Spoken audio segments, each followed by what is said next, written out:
রাজনৈতিক পট পরিবর্তনের পর এখনও খেলার মাঠে দেখা যায়নি মাশরাফি বিন মুর্তজাকে। যদিও আসন্ন বাংলাদেশ প্রিমিয়ার লিগ বিপিএলে সিলেট স্ট্রাইকার্সের হয়ে খেলার কথা রয়েছে এই পেস বোলারের।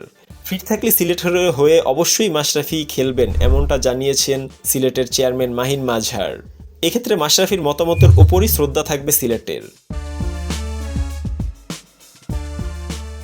গত 5ই আগস্ট শেখ হাসিনা ভারতে পালায়নের পর থেকে দেশের চিত্র অনেকটাই পাল্টে গেছে। সাবেক প্রধানমন্ত্রীর পালায়নের পর সেই আমলের সাংসদদেরও দেখা মিলছে না।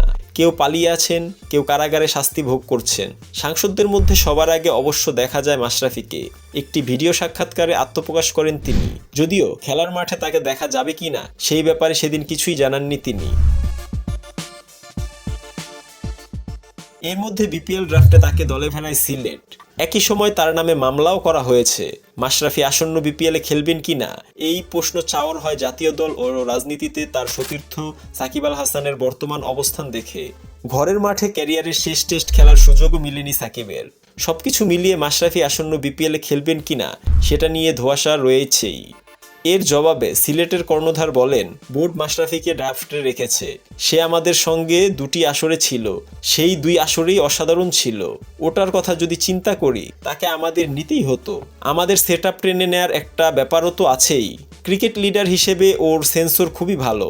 সবসময়ই সে বাংলাদেশকে দিয়ে গেছে, বহু দিয়ে গেছে। সে হয়তো পারফর্ম করতে পারেনি কোনো সময়, কিন্তু সে তার ক্রিকেটের প্রতি যে ক্রিকেটিং জ্ঞানটা, সেন্সটা দিয়ে সে অনেক ম্যাচ জিতিয়েছেন। এখন বোর্ডের উপর অনেক কিছুই নির্ভর করে।